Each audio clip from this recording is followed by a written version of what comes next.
Hey guys, thank you so much and welcome to the Game Your Future podcast. I'm Daniel and I am so excited today to bring with you Jessica Wright. Jessica Wright is a life and career coach for developing leaders, and she's on our podcast to help us and help gamers realize our full potential. So, Jessica, thanks so much and welcome. Thank you. I'm so excited to be here and connect with all you gaming leaders out there. Absolutely. So, tell us a little bit more about, I guess, what you do as far as life and career development coach. So, what all does that entail, and how do you help? Yeah, I love working with new and emerging leaders because I think that it takes a team for everyone to succeed throughout their entire life. And when I looked at the leadership space, I saw a real gap in the folks who were supporting those who are either really new to a leadership role or maybe haven't even gotten a leadership role yet, but are aspiring to be a leader. And I wanted to be their confidant, their cheerleader, the one who helps them really build their confidence and intentionally build their legacy and also not lose their personal life in the meantime because they're thinking about work every waking moment. I think traditional leadership has this tendency to want to forge new leaders in a fire, and I'm just not about that. I say, why not have some support from the very beginning and step off with your best foot? Yep. I love that. And I've seen that too as far as the trial by fire, right? And it's unfortunate too because they do this trial by fire and you're meant to either it's like you're either going to succeed or fail, and nobody's perfect the first time they do it, They right? sure aren't. Nope. So why do we expect this, right? It's so Uh-huh. fascinating. And this is if we jump into gaming, right? That's just something I think that's been inherent as part of gaming for as long as I can remember, is that failure is just it's just part of it. It's just expected, right? Like you're never going to beat the game, beat the level, beat the boss the first time you do it. Like it takes practice, it takes effort, it takes trying to figure out strategies to actually like do the content, right? And then suddenly we go over to the rest of our lives. We go into our careers, the workplace, and we have to be perfect the first time. It's Yeah. just it's bizarre to me. I guess what are your thoughts and how can we kind of break that mentality? Yeah, definitely. I think I already shared with you, but I'll share with the listeners that um video games are relatively new to me in my adult life, via my husband, who is a retro video game enthusiast, and has really taught me just the joy of playing games. And it's funny because he's also a perfectionist, just like I am, but he has no issue with you know, getting ready to beat the boss by just going in there and grinding for a while, right? And this is something I've terminology I learned from him. But I shared with you earlier that I only have a couple of games that I really enjoy playing because number one, I was told as a young girl that girls don't play video games. And, maybe my parents believed that. More than likely, they just didn't want to invest in any gaming system or games. And that's the excuse they gave me. But that's neither here nor there. So playing video games is relatively new in my life. And I just really struggle with holding and using the controller correctly. The very basic thing. Like my husband will be like, jump, jump. And I'm like, I don't know what button to push. He's like, you push the up one. Why? Like, what do you think you push to jump? Um, I say and in your defense though, jump can be different buttons depending on the game though. So okay, thank you. I'm yeah, gonna share that with him, even yeah, though I didn't know that before. yeah. Um, he's Sometimes it's probably A, listening. sometimes it's X, sometimes yeah, yeah. He's probably gonna listen to this and be like, "Oh, great." It's like, uh-oh. um, um, but the funny thing about that and what you were just talking about is that because I don't inherently know how to do this, it's not like natural to me. My perfectionism can get in the way a little bit. And because I'm not going to play something quote unquote perfectly the first time, sometimes when he's like, "Do you want to try this with me?" I'm like, "I'll watch you." I'll pass for now. And Yeah. I'm not very brave, even though it's just a game, right? Like who cares? But I can get a little bit in my own way there. And so I think that kind of self-sabotage, we certainly see that in leadership all the time, right?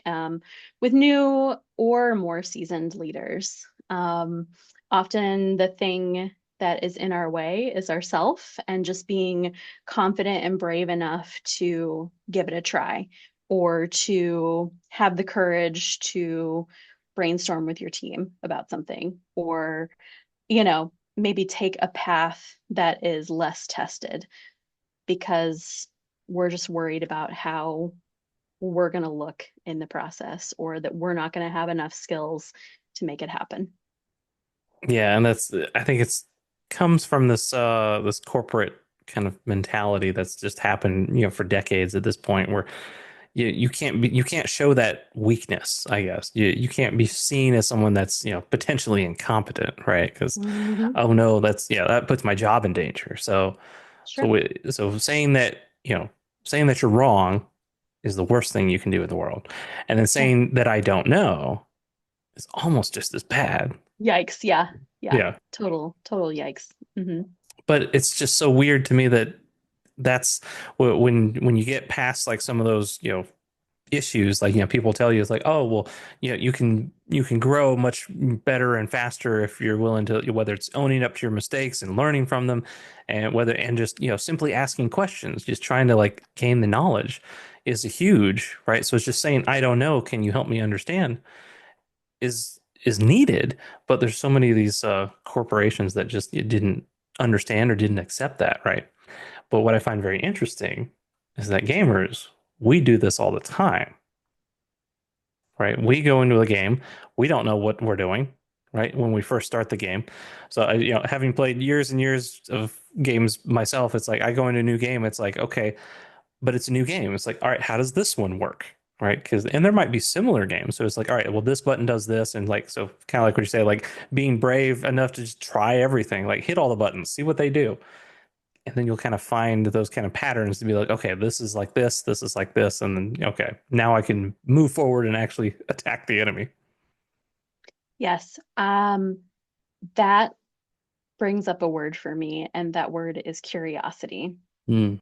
And curiosity is something that I have watched my husband while gaming fully engage with in a way that I admire so much and I think applies to not only leadership, but just thriving in life. You know, I'll watch him play a game and he'll like go down this hallway and pick something up and spin around and throw it over here and then knock over here twice. And all of a sudden, this thing unlocks. Obviously, anyone listening who knows anything about games knows that is not a specific example that I just threw out. I just made up a bunch of stuff. But, you get what I'm saying. Like, and I will just sit there and I've literally said this numerous times to him. How did it cross your mind to try that? Why did you try that? Like, great job, it worked, but like, what just happened, And Mhm. he just laughs and he's like, I don't know, I've been playing for, over 30 years. Like, why wouldn't I try that? And that's the curiosity that I marvel at so much and that I desire to have in my personal life as well as my leadership. And what I hope that my leaders and everyone listening can really embrace, like that curiosity to just, why not try this? Why not open up to that person and let's figure out a new solution? Why not? Um, and certainly, like you were talking about before, there are some consequences that we have to think about in certain types of settings, and I get that. But even then, I think there's room for curiosity, and that's just something I've watched. him do that I admire so much. That's awesome. Because it's that level of curiosity, right? That I mean, gamers, we like to push the limits, right, of the game to say like, okay, I can do X, but let's see if I can do it in this context, or if I can do it here, or like how much can I do, right? There's a and so not affiliated in any way, but if you've heard of a, YouTube channel called Let's Game It Out, fantastic YouTube channel. If anybody's heard of it, you know what I'm talking about. So it's basically just a gamer, just a guy, and his YouTube channel, he plays games to the point where he asks that question: how far can it go? And he'll take something to the extreme, right? To the absolute extreme. It's like, oh, well, I can, if I put this, money into a vending machine in the game, it spits out a Coke. Okay, cool. Is there a limit? Right? Because in real life, there's a limit. The machine only holds like so many Cokes, but like, no, he goes and he'll just push it, and then he'll come back hours later, and there's just a mountain that he's just sitting in of just soda cans, and you're like, yep, that's what he does. Like, so he just I goes as love hard it. as he can just to break the game, just to just push the limits, because it is this fun curiosity to see what would Mhm. happen, Mhm. right? And but then when we get out of the game and we look at our lives, we don't seem to have as much curiosity. And you kind of touched on it too. It's like because there's these more real world consequences behind it, right? And it's either the extreme. It's either like I'm going to take radical, crazy risks, or I'm not going to do anything. I'm going to be super conservative because I don't know what's going to happen, right? Because I know what can happen in the game because those rules are very fixed, right? I understand the rules of the game, and we get outside of that, then it's like, oh, I don't know. So I guess how do you coach these kind of emerging leaders when they're stuck in this the situation of like I don't know how it's going to work. I don't know how it's going to play out versus what I know in a game. Yeah, definitely. I A lot of this starts with the work I do with people around their personal saboteurs. And a saboteur is the thing that holds you back. It's the source of the fear that holds you back. All saboteurs are fear-based responses to likely things that are actually your gifts. It's kind of the shadow side of a gift. Um, so I love starting with a this free saboteur assessment that I do with folks, and then we kind of go through what their top saboteurs are at the moment. And it ties into the way we learned as children that we needed to get through this world. Um, Now, let me pause here. I don't think any coach should function as a therapist. I think that's unethical. So I am not here to heal your trauma. I can point you to some very great people who can help you do that. At the same time, I'm very sensitive to the fact that we all have these experiences that shaped how we look at the world and how we've decided we need to act to get through safely. um, and the things we developed as kids, I think we can say thank you for helping us get this far. But a lot of those things aren't as helpful anymore as adults. And so being aware of your saboteurs and kind of where they stem from and how they show up for you can be really helpful when you are in a situation that needs a bit of that curiosity, a bit of that creativity. And all of a sudden the voices in your head are like, hold on. That might not be safe. I think we just need to do it this way because this is the way that we always do it, and we are alive because of that. Yep. Um, we can actually recognize that saboteur in the moment once we become more aware of it and say, okay, hold on. Yes, I get why you're saying that. But what if and then we can start to brainstorm. And that takes a level of mental fitness that has to be built. It's a muscle that has to be built. And so that's what I do with a lot of folks at the beginning of our work, aside from goal setting and, like Where do you want to be? What's important? Values work, that kind of thing. Understanding those voices that are talking to us in those stressful moments and learning how to talk back and not let them hijack you is a key piece to building your confidence and establishing yourself as a leader who can lead well both on the people side and the creativity side, especially during, times of chaos, which I don't know, is all the time, maybe. I don't. Lately, in the last several years, it seems like it's all the time. Yeah. Yeah. Yeah. So, Yeah. so you brought up an interesting point. So, like as far as that kind of that self-talk or the say the voices in your head for other words, uh, but it's interesting that it's not necessarily just like ignoring it or forgetting or blocking it, right? You're saying kind of understanding and accepting that that is happening and working with it and around it, right? As opposed to just completely ignore, right? Yeah, definitely. And honestly, Um, I know there's a lot of us that want to like see a problem, fix it, and then never come back to that problem again. And I get it. I would be lying if I said I wasn't the same way. Yep. And this will However, be, I always, and just to jump in, this will be very yeah, interesting also, I think, for the gamers, yeah, because like you beat yeah. level one, you don't have to go back to level one again. Mm, So it's hmm like, all right, well, hmm it's all about progression. I don't need to look back, right? I've already beat Uh-huh. it. But you're Yeah, saying that, but totally. that's not how it works, right? In the real, Yeah. I always tell people the saboteurs never go away. Our work together is not to eliminate the saboteurs. We can maybe make them less strong. Okay, I'll give you that. Mhm. But the real work is to catch them in the moment and redirect them into something that's more useful and creative and kind, Mhm. kinder to yourself and others, and something that will actually be useful for you. Yeah. Gotcha.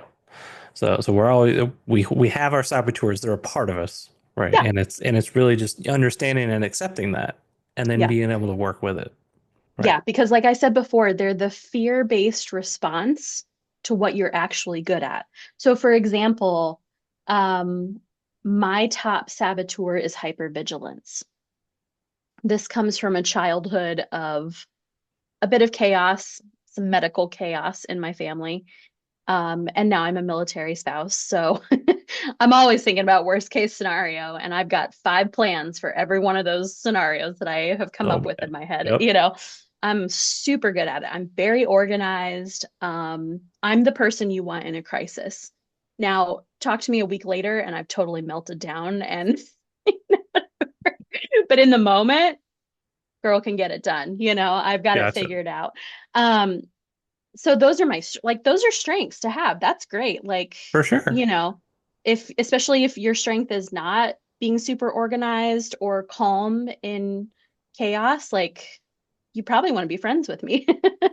um, but it becomes a problem when, let's say, for example, I'm not launching my podcast because I have thought of 1 million things that could go wrong, and I'm trying to create a plan for each thing instead of actually just, recording the freaking podcast and putting it out into the world. That's maybe not the best example, but that's what came to the top of my mind. But Gotcha. so that's kind of how it plays out. Like I'm not going to try to get rid of my skills of organizing and thinking ahead, and those are good things to have. Well, for um sure. Like the contingency planning alone is like that's yeah, huge. Yeah. sure, but when I let it hold me back from having the life and business that I want to have, then we have a problem. Gotcha. That's wow. That is really powerful because I know there's because we talk about the saboteurs, and I would recommend anybody take this saboteur assessment because I'm very curious myself. And so without having gone through the assessment myself, I'm like the first thing that crops in my head is like procrastination. Yes, And you're I'm a sure like a voider. lot of gamers too. It's like, well, I could do the dishes. I could work on my business. I could work on my podcast. I could go to class, whatever it is. Or I could play video games, which is much more Uh-huh. fun. Sure. Yeah. And Yeah. so I guess yeah, so partially for myself and for my gamers, what do you do about procrastination when you're like Yeah. the reward of playing the game is so much more fun than whatever the crap I have to do? Yeah, totally. I mean, honestly, procrastination is kind of a symptom of several of the saboteurs. Aha. Um, yeah, so we would have to really get in there and figure out what the source is. A couple that come to mind that I have, so I can speak directly to this. Um, Number one is I mentioned earlier that I'm a perfectionist, and being a stickler or perfectionist, that is a saboteur. That's a flavor of saboteur. And so for me, sometimes that procrastinating shows up because I don't necessarily know the perfect way to do something. Mm, So I just won't do it. This happened to me a lot in college. And this happened to me a lot in one of my kind of volunteer leadership positions. I didn't know the perfect way to do or handle something. So I was like, I'm just going to step back and not deal with this at the moment until I had a deadline, until it absolutely had to get done. And then I just cranked something out. And usually it was just fine. The end product right. was fine. And that, so sometimes I was like, oh, I operate great under pressure. No, I don't. I was a mess. And it like tore me up inside mentally and physically. But that's how I did it. The other thing that shows up for me with procrastination is my number four saboteur right now is the avoider. Mm, And the last time I really did this work, I chose to focus on my avoider because I saw how my avoider was flaring up my top three saboteurs. It was number four, but it made the other three interact in interesting ways. yeah. Okay. Um, yeah, so for the avoider who is concerned about conflict or maybe has some energy issues. There could be a lot of things that make you an avoider. Um, the best tip I can give you, aside from building your mental fitness muscle, of course, is to just schedule in whatever's appropriate. 30 seconds. I'm just going to start for 30 seconds, Okay. or I'm just going to do it for 5 minutes. And then give yourself total permission, no judgment. After that 30 seconds, 5 minutes, whatever you've decided, you can stop and it's okay. Go back and play video games. Cool. Usually, once you start, you'll keep going and you can let yourself do that too. But if we need to stop and schedule in another 30 seconds or 5 minutes or whatever later, that's fine. So, like, for me, this comes up more with those household tasks, like you were talking about, doing the Yep. dishes. Ugh, the worst. Um, Yep. so for me, it's like I'm gonna play one song and I'm gonna unload as many dishes from the dishwasher as I can during that song. Once the song is over, I can stop even if it's not totally unloaded yet. 9 times out of 10, the whole thing gets unloaded and everything that's in the sink then gets put into the dishwasher because I'm like, well, I'm already here. Right. Right? That's I'll just end the misery and get it yep. all done, and it takes 5 minutes and whatever. But if that song is over and I'm like, I cannot stand here one more second, which has happened before for multiple reasons, then it's okay. I don't judge myself. I'm like, I'll come back later, do it again. So That's that's one wow. tip you can try. That's really yeah, that's really powerful. Just starting, yeah, just the act of starting, right? Yeah, This it's is just the act of starting. is Yeah. because I mean that's part of the whole right that's physics, right? Like the whole Hmm. momentum, right? You're like Yep. it Yep. takes so much An more energy object to in do motion stays in motion. exactly. Yep, thank you. So it's that yeah, that little bit of momentum. Once you get the momentum, it's so much easier to just finish, keep going, whatever it is. Because yeah, I'll say that because the procrastination I know for myself has come up before where it's yeah, because I think I feel like I am one of those people that works well under pressure. So yeah, so for those like myself, and I'm sure there's gamers like myself that it's like, well, I can put it off till the deadline. And then once the deadline hits, like, yeah, it sucks for the short term, but yeah, it worked out fine. So I'm like, do I really need to worry about procrastination at that point? But then at that point, yeah, and so I'd love to dig into that further too, and maybe separately, just to say like maybe it is other things I'm avoiding, or one of the other saboteurs where it's like, oh well, you get the stuff done, but maybe it's not the right stuff, and you're not getting ahead as far as you want, right? Yeah. Well, and my follow-up question, when you said I got it done and it was fine, my question, my follow-up question would be, was it fine? Like, do you think you felt and operated as good as you actually could have? Do you think you had the time for creativity and to go in this completely new direction that you could have if we had scheduled intermittent times to work on this and optimized, your work on this project or whatever for the days and times that you work your best? Like that's a leading question, obviously. Yeah. It's not a great coaching question because I obviously have an end there, but Yep. um like was it fine?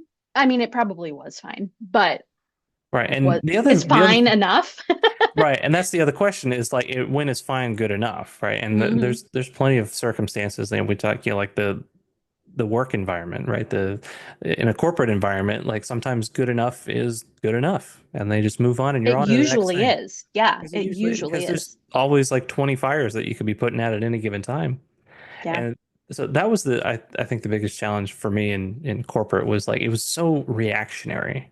I feel like that's just ingrained as part of me now is that it's so much harder to be proactive because the working culture that I'd had for more than a decade and a half was like, well, things are on fire over here, so you're going to work on that.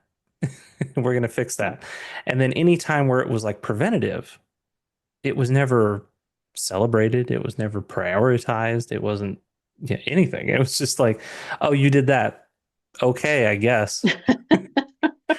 And so, and the thing I like to repeat on the podcast as far as like one of the metrics, right? Metrics are important, goals are important, and the mantra that was ingrained in me in school is that what gets measured gets rewarded, and what gets rewarded gets done. Uh-huh. So if you want to drive behavior, you can incentivize for it, and that's how it worked. It was like if things are on fire, and you put out the fire, metaphorically in work or business, you got celebrated for that. Like, oh, you fixed the problem. Great. If you fixed a problem before it was a problem, then you weren't doing anything. And you're Yeah. like it's not a problem now. It's like it was never gonna, and you get this weird like, oh, it was never gonna be a problem. I'm like, well, that's not true. Okay, cool. Like, sure, whatever. I think the challenge then as leaders that we have is to really be aware of our values and how we want to show up as leaders. So in my podcast, the Illustrating Leadership podcast, I have people talk about the best examples of leadership that they've ever experienced. And every single example that's been shared without fail, the leader made a difference in that person's life because they made them feel like they were an essential part of the team. They knew how to bring out their strengths and get what needed to be done accomplished without tearing anyone else down. So, given that, conclusion I've now drawn about what makes a good leader based on Yeah. that, um, when we show up in a scenario like you're talking about as a leader, how do we want to be? Do we want to be the person who's only reacting, or do we want to be more proactive? Even if the people above us are wasting or say we're wasting our time, what matters the most?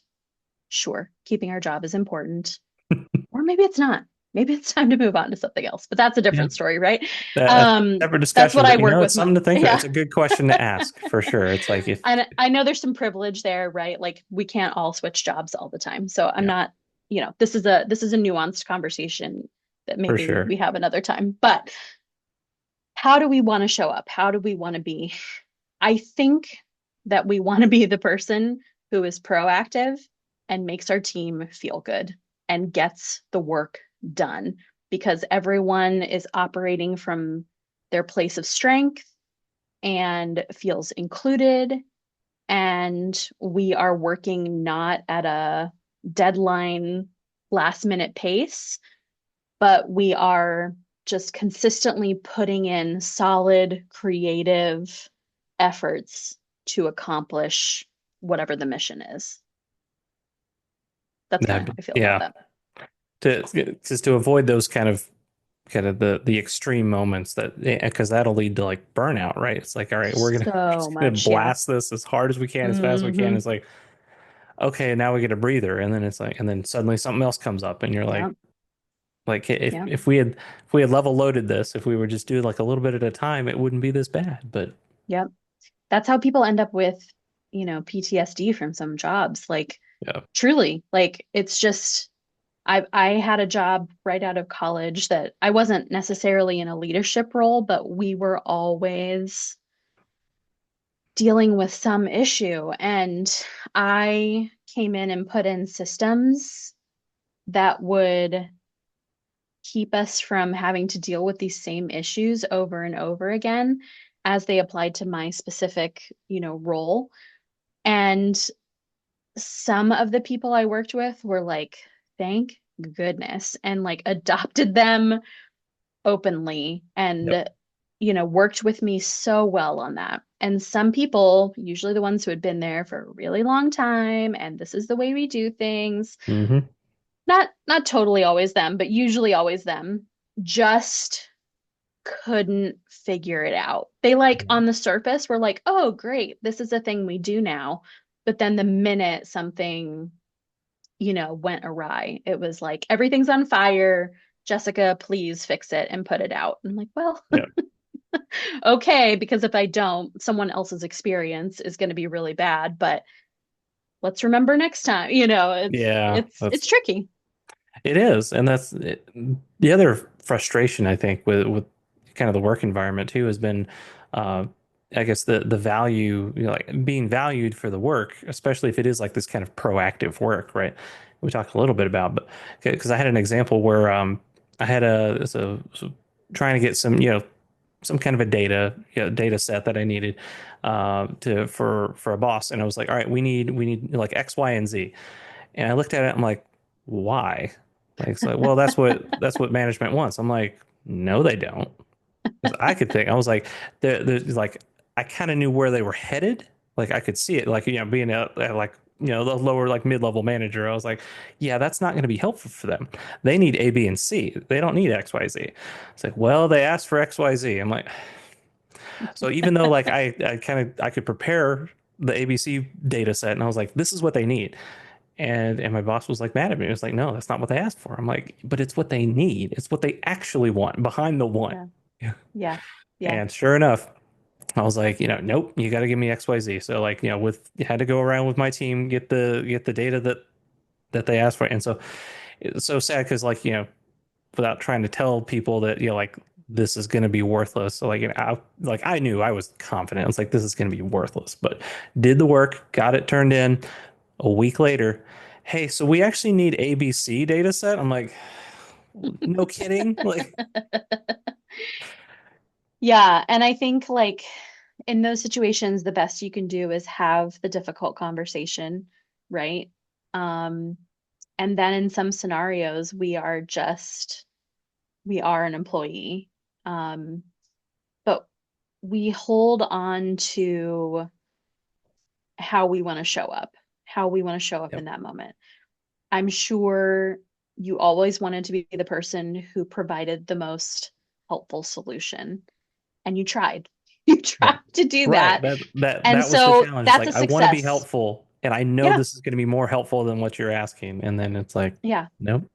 That's a success in those moments. And you keep that example in your special file for Yeah, whatever appropriate, future reason you might need it, whether that's a performance review, um, whether that's an example of a time you were proactive, that you need to share. whether that's just some proof for yourself that it's time to start leveling up or moving on, you know? Yep, absolutely. Yeah, Ah, so much fun. And I know we could talk for hours on this, Jessica, but I would definitely. do want to be respectful of time too. So like as we kind of close it down, I want to make sure we get to a few key points. And that is so when we're talking gamers and we're talking leadership development, so from everything we've talked about, I guess I'll ask the question, is there anything that we've missed? Like what is something that, that you've seen as part of the video games, between, with your new relationship with video games that you're like, something that you could point to be like, aha, like this is interesting, this is cool to expand on. That's a really good question. I still go back to that place of creativity and curiosity. I think I always heard the message that video games were going to rot your brain, like I know like all of our uh all of us millennials who had parents terrified of us playing Oh yeah. too many games, how many times did they say that, right? And yet here we are talking about all the incredible lessons that gamers have experienced in that world that they can transfer to their professional and personal life. And I love that you do this podcast because for that very reason. I'm Appreciate it. just hugely applaud you for making that leap.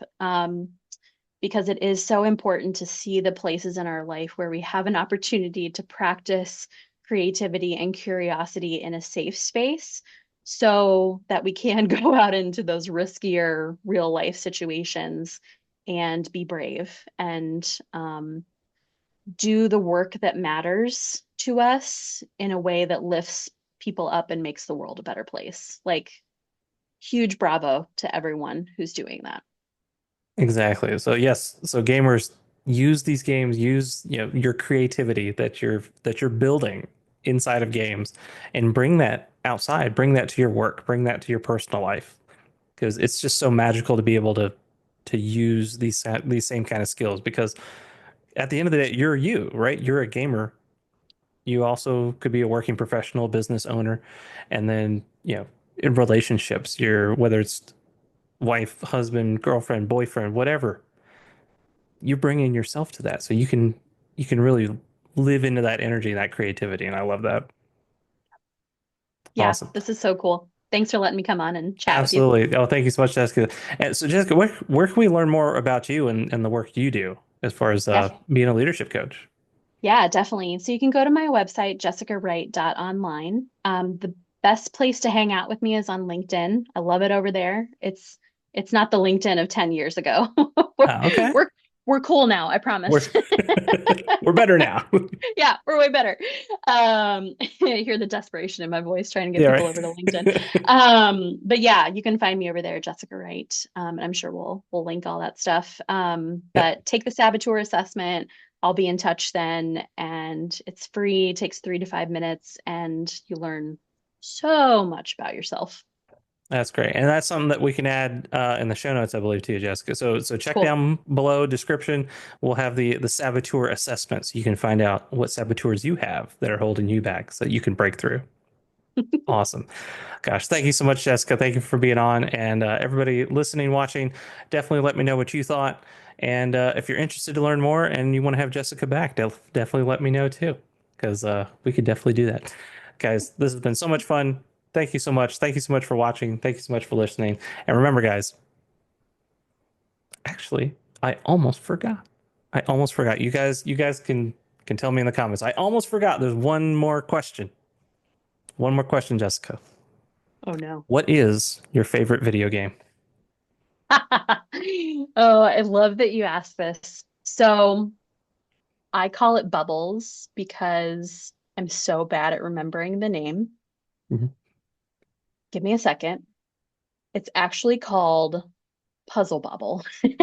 Okay. It's the one Puzzle with Bobble. Bub and Bob, and you like shoot the little bubbles with Uh-huh. the thing. Gotcha. And there's like different versions, and I literally always have to ask my husband which one I like. So don't ask me which one I like. Okay. But Yeah, it's called Locally Puzzle known as Bobble. Bubbles, though. But Yeah, yeah. Puzzle It's like Bubble. an old Neo Geo arcade game, but we Gotcha. don't. Yeah. Yeah. Oh, I love that. So much fun. So yeah, so in puzzle games, it's all about yeah, problem solving. That's a huge Uh-huh. gamer thing that we do. So guys, so live into that creativity and check out the saboteur assessment. Figure out what your saboteurs are. So guys, thank you so much for watching. Stay awesome, and I'll see you in the next one.